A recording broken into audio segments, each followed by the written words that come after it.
यदुराजा ने दत्तात्रेय जी से प्रश्न किया कि आप अपनी आत्मा में ही आनंद का अनुभव किस प्रकार करते हैं। दत्तात्रेय जी कह रहे राजन ने आनंद बाहर के विषयों में नहीं, आनंद अंदर ही है।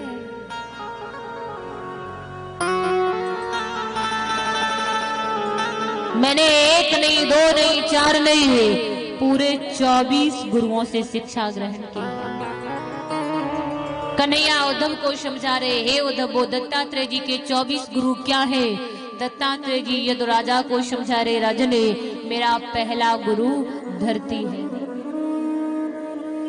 धरती बहुत कुछ सहकर सबको सद्भाव देती है, तो सबके प्रति सद्भाव और सहन शक्ति मैंने धरती से सीखी है।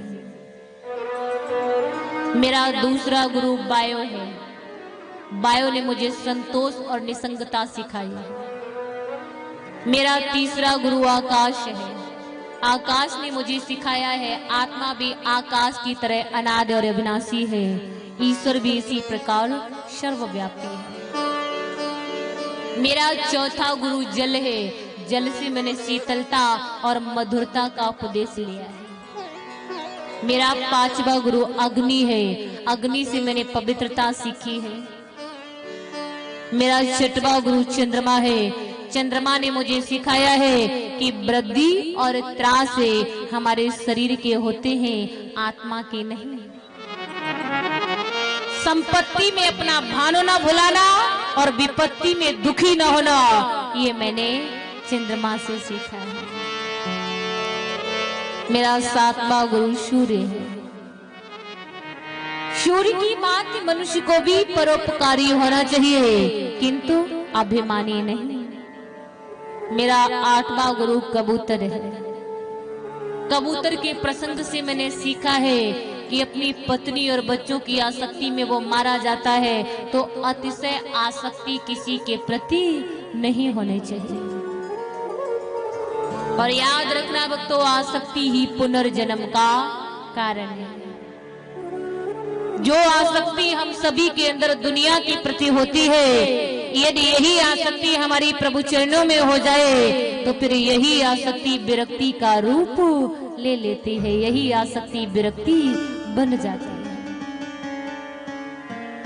आगे समझाया राजन, मेरा नौवां गुरु अजगर है। अजगर की भांति प्रारब्ध कर्मानुसार जो मिले उसी में संतोष मान कर रहो। मेरा 10वां गुरु समुद्र है। वर्षा ऋतु में अधिक जल मिलने पर समुद्र कभी सूखता छलकता नहीं, और ग्रीष्म ऋतु में कम जल मिलने पर समुद्र कभी सूखता नहीं। तो सुखों दुखों में समान रहना मैंने समुद्र से सीखा है। मेरा 11वां गुरु पतंगा है। पतंगा अग्नि से मोहित होकर अग्नि के पास जाता है, वहीं जलकर अपना सर्वनाश कर लेता है। ऐसी ही मनुष्य भी माया से मोहित होकर माया के पास जाता है, उसी में फंसकर अपना सर्वनाश कर लेता है। मेरा 12वां गुरु भ्रमर है। भ्रमर की भांति सार सार ग्रहण करो, किंतु आसक्त न बनो। मेरा 13वां गुरु हाथी है। स्पर्श सुख की लालसा में हाथी मारा जाता है, सो मनुष्य को चाहिए कि वो इनसे दूर रहे। मेरा 14वां गुरु मधुमक्खी है। मधुमक्खी द्वारा एकत्रित मधु शिकारी छीन ले जाता है, सो धन एकत्रित करने के बदले थोड़ा थोड़ा दान करते रहे। मेरा 15वां गुरु हिरण है। श्रवण की लालसा में हिरण मारा जाता है, सो यदुराजा मनुष्य को चाहिए, ऋषियों को चाहिए कि वो इन सब से दूर रहे। मेरा 21वां गुरु सर्प है। 15वां गुरु बता दिया हिरण है, जो कि श्रवण की लालसा में मारा जाता है। मेरा 16वां गुरु मछली है। स्वाद की लालसा में मछली मारी जाती है, सो मनुष्य को चाहिए कि वो रसना को जीते। और जिसने रसना जीत ली उसे विचार करना चाहिए कि मैंने सर्वस्व जीत लिया। मेरा शत्रवा गुरु पिंगला नाम की वैश्या है। पिंगला नाम की वैश्या धनवान ग्राहक की प्रतीक्षा में सारी रात जागा करती थी। उसने विचार किया इस कामी पुरुष के लिए जागने से अच्छा है मैं प्रभु के लिए जागने लगूं। वो प्रभु के लिए जागने लगी, उसने जीवन धन्य बना लिया। तो जब तिरस्कार करना है तो पाप का करो, पापी का नहीं। अतिशय पापी भी भजन करके जीवन धन्य बना लेते हैं। समझाया राजन मेरा 18वां गुरु कुर्री पक्षी है। कुर्री पक्षी की भात संग्रह करने के बदले त्याग करते रहो। 19वां गुरु छोटा बच्चा है। छोटे बच्चे से मैंने निर्दोषता तथा भोलापन ग्रहण किया है। हे यदुराजा मेरा 20वां गुरु बाण बनाने वाला लोहार है। एक बाण बनाने वाले लोहार के सामने से नित्य राजा की सवारी निकलती थी, किंतु वो अपने काम में ऐसे लगा रहता था, उसका ध्यान कभी राजा की सवारी की ओर नहीं जाता था। ऐसे ही जब ध्याता ध्यान ध्येय तीनों एक हो जाएंगे तब मुक्ति मिलेगी। मेरा 21वां गुरु सर्प है। सर्प की भांति ऋषियों को भी अकेले ही विचरण करना चाहिए। मेरा 22वां गुरु मकड़ी है। मकड़ी अपने मुंह से लार टपकाती है, उसी लार से खेलती भी है और उसी लार को निगल भी जाती है। ऐसे ही ईश्वर अपनी माया के द्वारा सृष्टि का सर्जन भी करते हैं और अंत में संहार भी करते हैं। समझाया राजन। मेरा 23वां गुरु कीटक है। एक कीटक भृंगी का ध्यान करते करते स्वयं भी उसी में एक रूप हो जाता है, भृंग बन जाता है। ऐसे ही साधक भी प्रभु का ध्यान करते करते स्वयं भी उन्हीं में एक रूप हो जाता है। जैसे चीनी की डेली समुद्र की गहराई नापने चली, अरे मैं देखती हूँ समुद्र कितना गहरा है, जरा सी अंदर पहुंची स्वयं भी घुलकर समुद्र का रूप हो गया।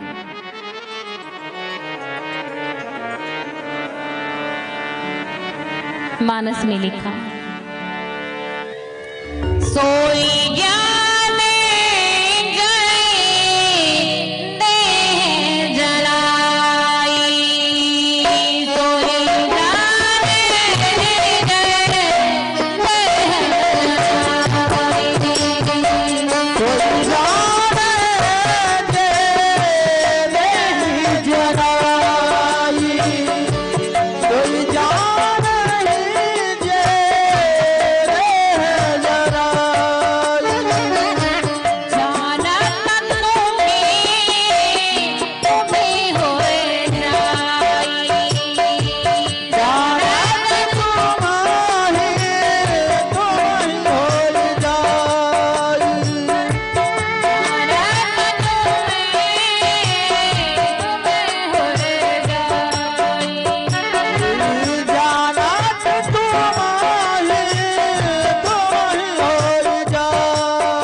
जिसे वो स्वयं जानना चाहते हैं, और जो उन्हें जान लेता है वो उनका ध्यान करते करते स्वयं भी उन्हीं में एक रूप हो जाता है। जानता तुम्हें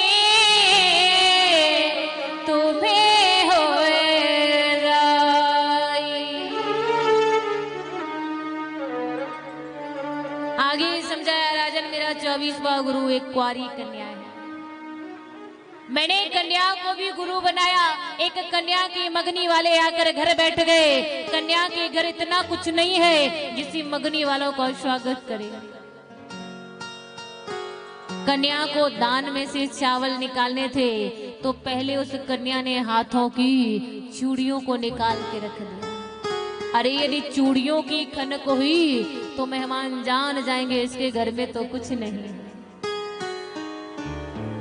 ऐसी ही बस्ती में रहने से कलह होती है। जैसे चूड़ियां आपस में खनक रही हैं, ऐसी बस्ती में रहने से कलह होती है।